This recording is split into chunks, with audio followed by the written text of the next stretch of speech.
management at Estate 5 Media, Cynthia Smoot, co-founder of Gangway Advertising, and Taryn Shea, owner of Taryn Fit and Chic. Guys, give them a round of applause.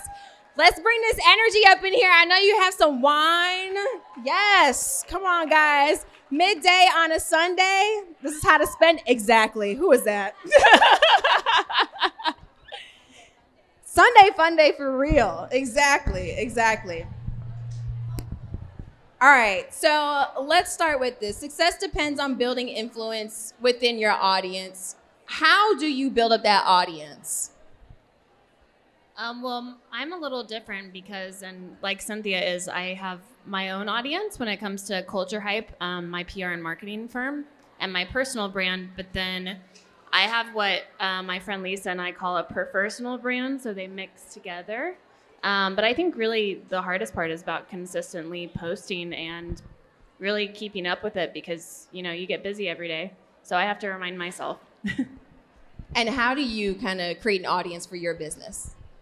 So I'm a former influencer turned talent management person. So I represent influencers now, whereas I used to be an influencer for around 8 years.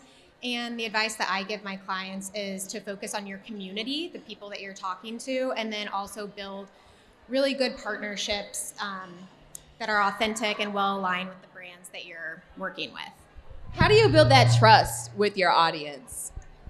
You have a community that you're talking to, and I think you have to have a distinct point of view. There's a lot of noise in the industry, or not a lot of noise, but there's a lot of influencers. I think everybody knows and can admit that there's a lot of people that you can be listening to, so you want to tune into the people that are very authentic and have their own point of view and are sharing something that either aligns with you or your own values. So having that point of view that's different and unique. And Cynthia, how important is it to have a social influence and have an audience that's really devoted to your brand?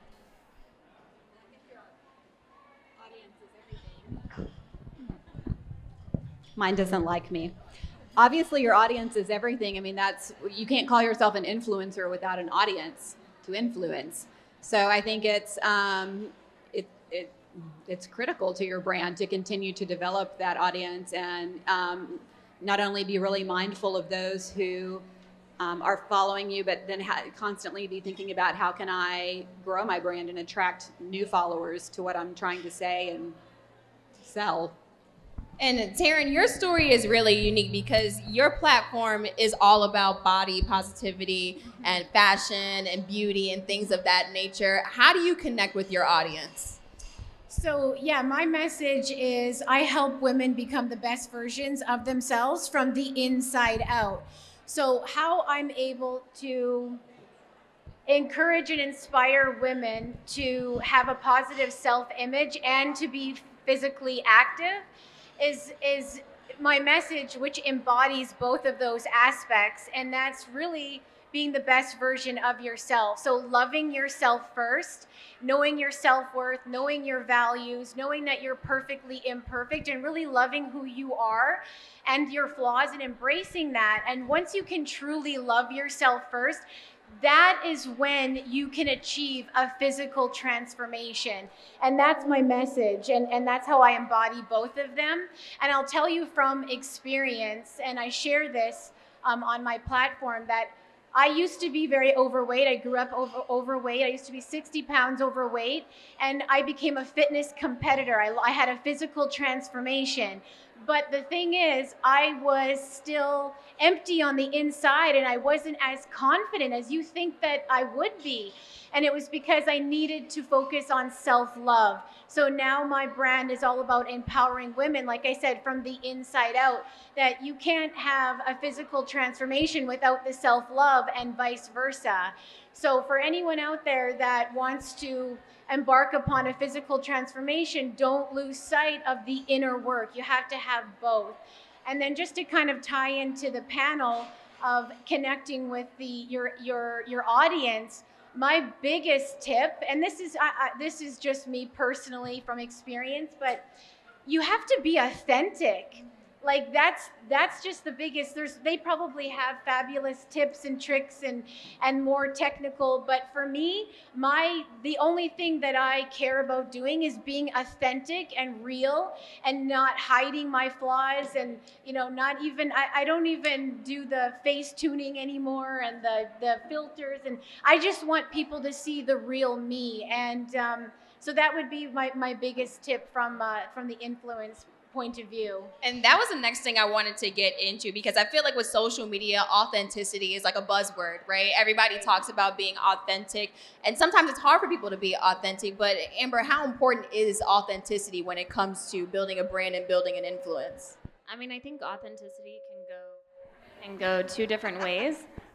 So authenticity can mean like picking brand pillars that represent you and posting or working within those pillars. Like mine's art, music, fashion, lifestyle, food. I just love all those things that you actually love. You can come up with buckets so that when you do post, it's on brand and it really has a purpose, because social media should always have a purpose.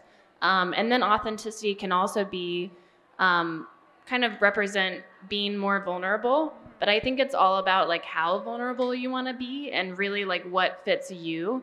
Like every once in a while, I'll be really vulnerable on social media and get like a vulnerability hangover, as they call it, where I'm like, oh God. But I think that for some people, you just need to know like where your limit is. I think authenticity, like always do and post things that are authentic to you and your personal brand, but just know what you're comfortable with opening up about. And then Molly, how do you incorporate authenticity into your brand?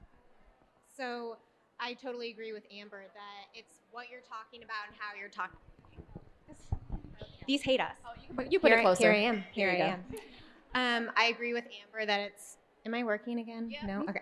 It's what you're talking about and how you're talking about it. So with my clients, the influencers that I'm helping manage, we do focus on that a lot. So what are the brands that you're going to work with? Would you actually buy these products or use these services even if you weren't getting paid to talk about them? And I think that authenticity is a buzzword, but I think that influencer can sometimes be a dirty word, because you're thinking, oh, this person's just getting paid to talk about this beauty brand or this car service or this anything, travel agency, anything. And I think what you have to remember is that the people that are talking about these things do genuinely love, or they should be at least, to be authentic, they should love the things that they're talking about. And when you're part of their community and you trust them, whether it's sponsored or not, you are listening and you are saying, okay, this is a trusted advisor. I trust what they're saying. And it's coming from an authentic space. Even if they are making money on what they're talking about, you're still wanting to support what they're talking about and find out more. And so I know, Taryn, that you have influencer experience as well. And I know that there are probably people in the audience that, they want to do collabs with different brands and different people, but they don't want it to come off as like fake. How do you make a post or a collaboration come off as something that's authentic as opposed to being paid for it or, just trying to push an agenda for a particular company? Well, I think the answer is easy. And Molly actually just kind of answered that. If it's truly something that you love and that you would be using or consuming or purchasing on your own without being paid, then it will come across that way to your audience. Any brand or company or product that you partner with, I really hope that it is something that you truly love. Because I would never promote something just for a few bucks. That is just, honestly, I think it's an insult to your community. Like, they're coming to you for inspiration and for influence. And so I don't take that lightly. I take the word influence actually very serious. And I love that women look up to me. And so I honor that position, and I really only partner with brands that are really aligned with my vision and with my goals and that I really love. And also, to piggyback that, I also look at partnerships for the long term, like almost like a relationship or a marriage. Like, can I be with this brand or this agency or whatever for a year or 2 years? And if the answer is no, then maybe that's not a good fit for you. So I'm really into this for like the long haul. Go ahead. And I think to piggyback onto that from the agency side, 5 or 6 years ago, I think we have to keep in mind that this whole industry is really relatively new. And Very new, yes. We're really like pioneers in the Wild West. Everybody's heading out for the gold rush and we're all trying to figure it out first. And so I think in the beginning, what you saw was a lot of sponsored posts and one-offs. Yeah. And so it did come across as very salesy because you're, schlepping some face cream that you may or may not ever use again. And I think what you're seeing lately are a lot more collaborations and long-term partnerships where it's not just a 1 or 2 time Instagram post. It is, we want you to be a brand ambassador and really represent us over a period of time and show how you're using our products in your everyday authentic life. And so that helps it come across as more organic because your audience is really seeing how you use that product on an ongoing basis, and it allows you the flexibility to talk about different aspects of that brand and how you use it and why you love it. And Cynthia, how has social media maybe presented challenges for your company, or maybe even pros and cons for your company so far? Well, I think we could all agree that the challenges of social media are that it is 24/7. It never turns off. And I think with that comes an immense amount of pressure to always be on, to be responding, to be posting. It's not like a 9-to-5 job where you can go home and disconnect. And so for, I think, everyone in this room, it is a real challenge to figure out how am I going to have some work-life balance. And for me, one of the things that I have been working on is not necessarily feeling like I have to post in the moment and that everything has to be live. And so even as I see some of you taking videos and pictures today, I hope that you're snapping and then putting your phone down and actually paying attention and listening to what we have to say. I love that you're shaking your head, you're connecting with me, and you're in the moment. I think that's so important. That's why we're here today, and I feel like the beauty of StyleCon is giving us the chance to really network and talk and get to know each other, and then go home tonight. And, while you're watching something that you've DVR'd, that's when you can be uploading all those stories and pictures and talk about what an amazing time we had here today. So I think for me, it's just trying to really balance.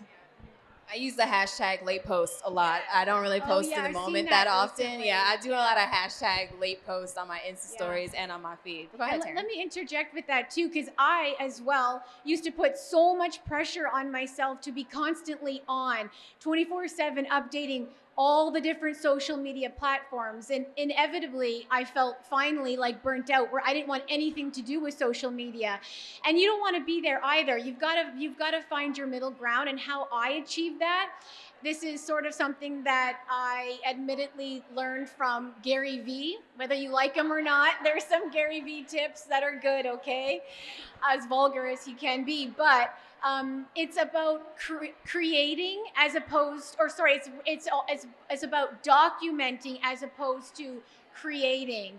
So what that means, instead of going out and spending 2 hours in front of a, graphic mural and taking all these photos staged, but actually, why don't you just get your husband or your boyfriend to take a photo of what you're actually wearing on your way out to work?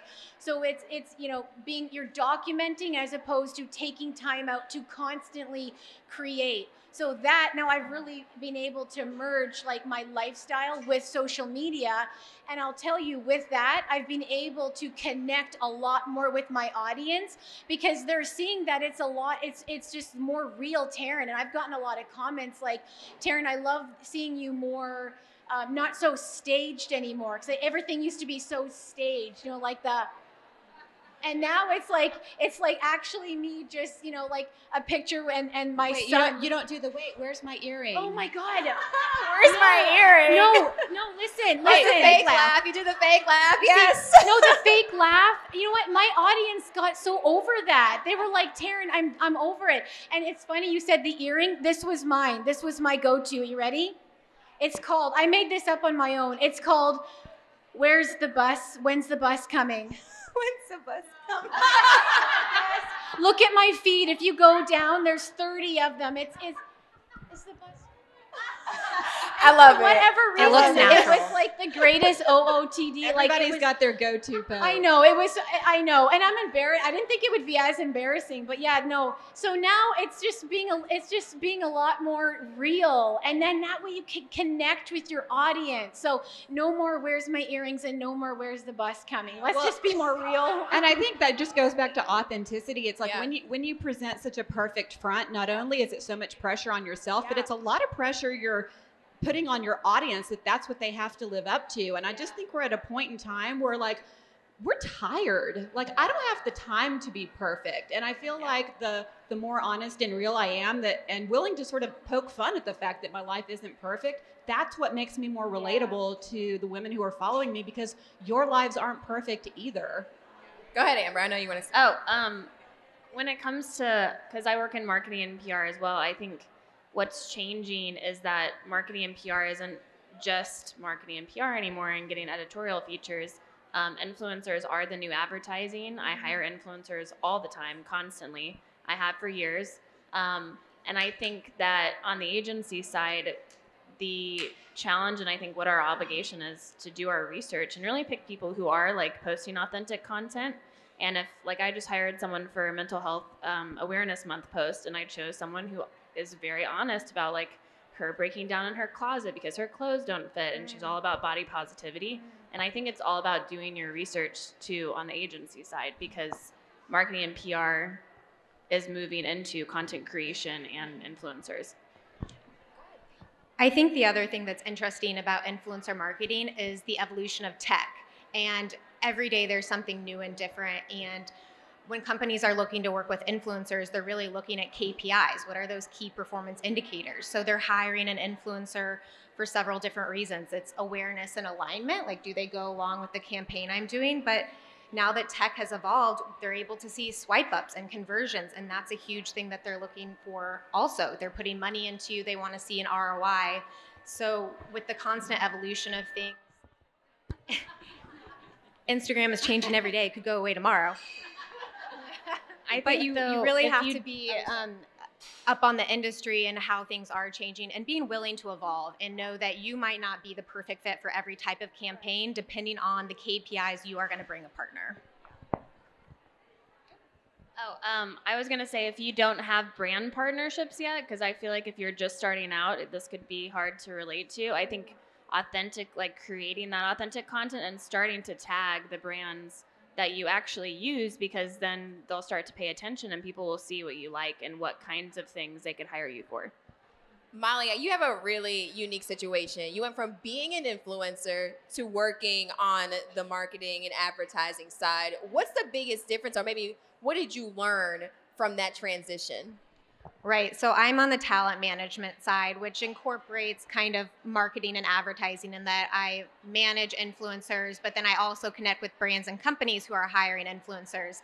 And I think coming from my background as a former disgraced, as I like to say, influencer, is that I have a lot of respect for the industry. And I know that it's all relationship based. And I have respect for the content creators, both in how much it takes to run a business and how much time it takes to create content, and always being on in this authenticity. And then I also understand what the brands are trying to get out of it, and getting them those key performance indicators and making sure that there's ROI. But my thing that I do every day is standing behind the influencer and being their cheerleader, or I'm basically their business partner. I'm helping them run every aspect of their business and celebrating their successes and strategizing about their careers. And I think my background really helps me understand where they're coming from, just in all aspects of that. I feel like if you take a look at social media today, like everyone wants to be an influencer, right? Everybody wants to collaborate with brands. Everybody wants to make money. Everybody wants to have sponsored posts, but it's almost hard to figure out, like, how do you do that, right? I mean, even I'm trying to figure out, and I work on air, right? And I'm trying to figure out, okay, just like you said, Cynthia, this is a new landscape that people are still trying to figure out.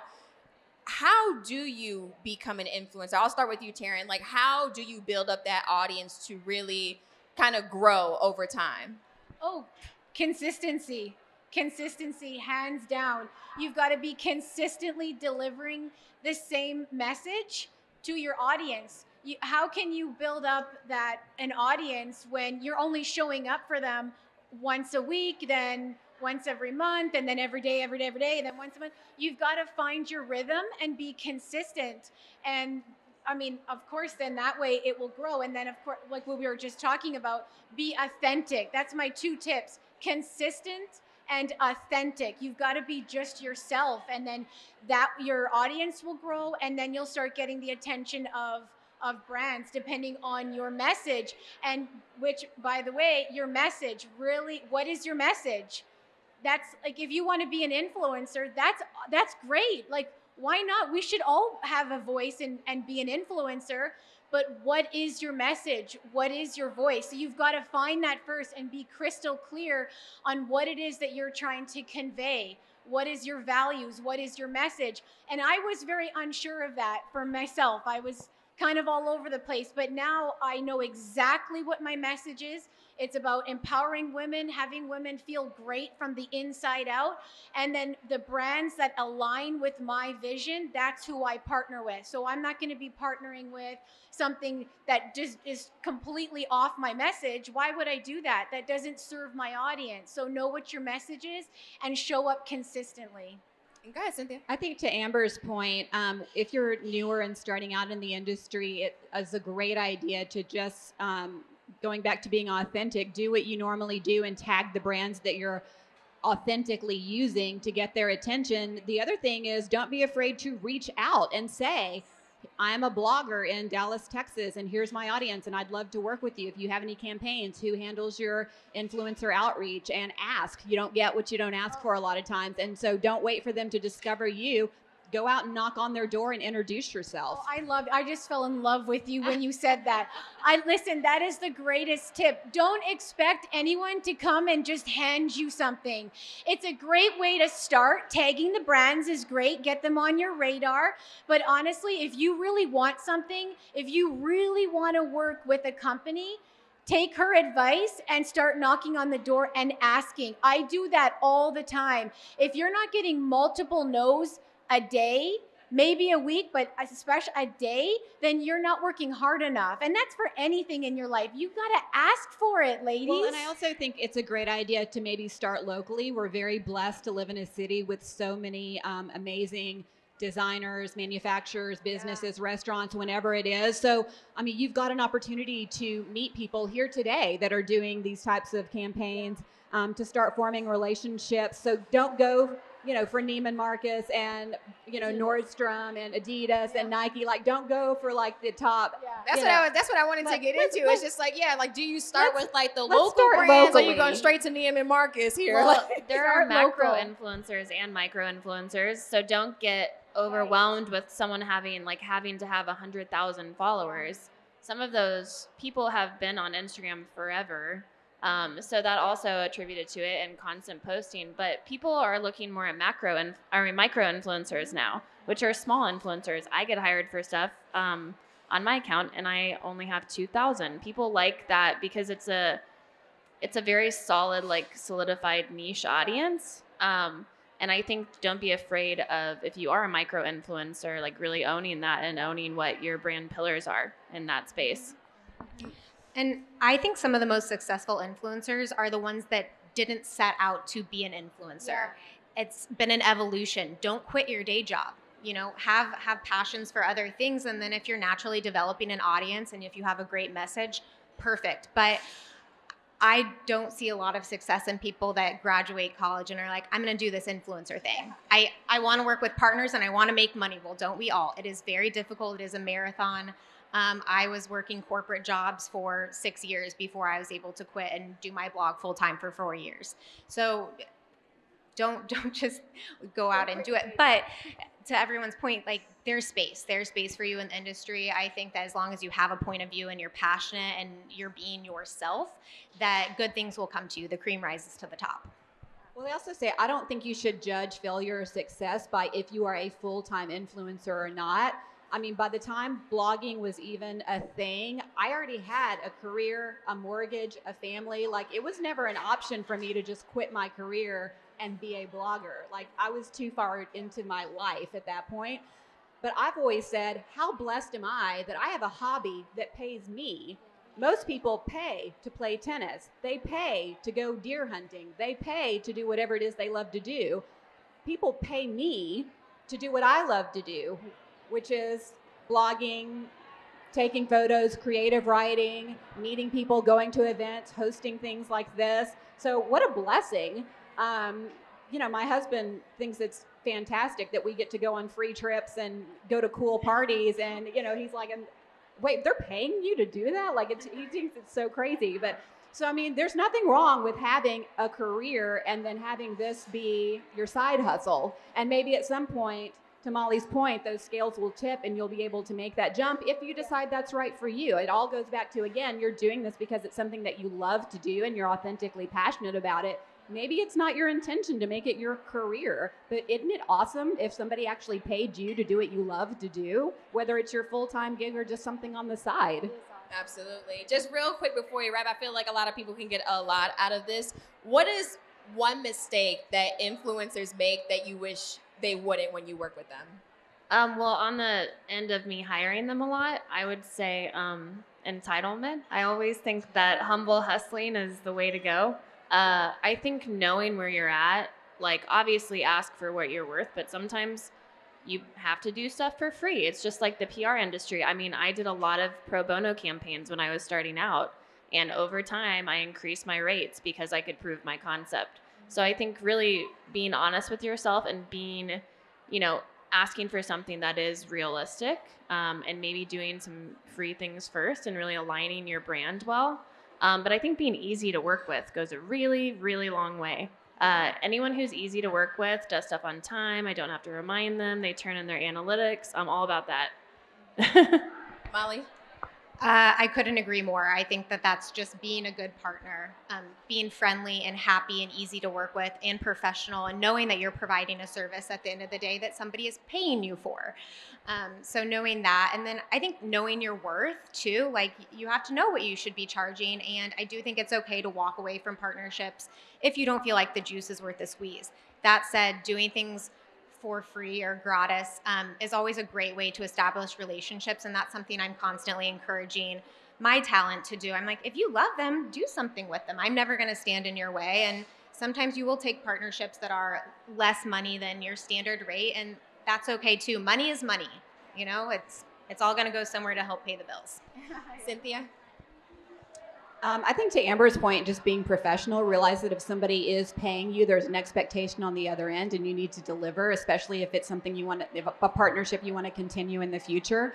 So but I also think asking questions. I think brands and influencers don't do a good enough job of asking those questions about what is your expectation, what do you want to achieve, what do I need to do in the end to wrap this up for you, what do you need to see. I think we could both do a better job on both sides so that everybody's happier in the end. So for me, I always encourage influencers to ask a lot of questions when you're going into a partnership. What are your expectations, what are your goals, what do you want to see, what do I need to do to make this a success for you, and then you're delivering what they want because you've asked those questions. Taryn?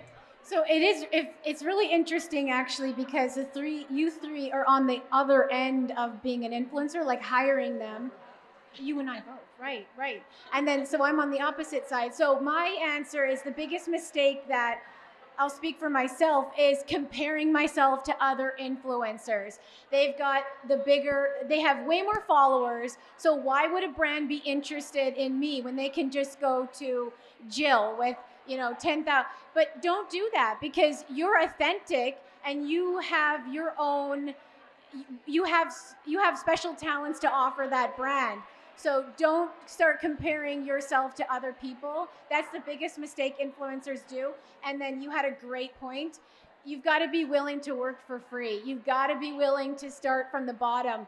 I can't tell you how many brands I've partnered very happily to do things for free, because it was just such an honor to be working with a brand that I looked up to. And I still do all the time, and I do things for trade all the time. You've got to be willing to do that. If you just come onto the scene and send them how much you want to be paid, that, I'm assuming that's a big turnoff. Like, you can't do that. You got to start off small. And then know that you have worth, and you'll get there. You'll get paid what you're worth eventually, but start off small and don't compare yourself to anyone. All right, ladies, thank you so much. I really appreciate it. Give these ladies a round of applause. Thank you, guys.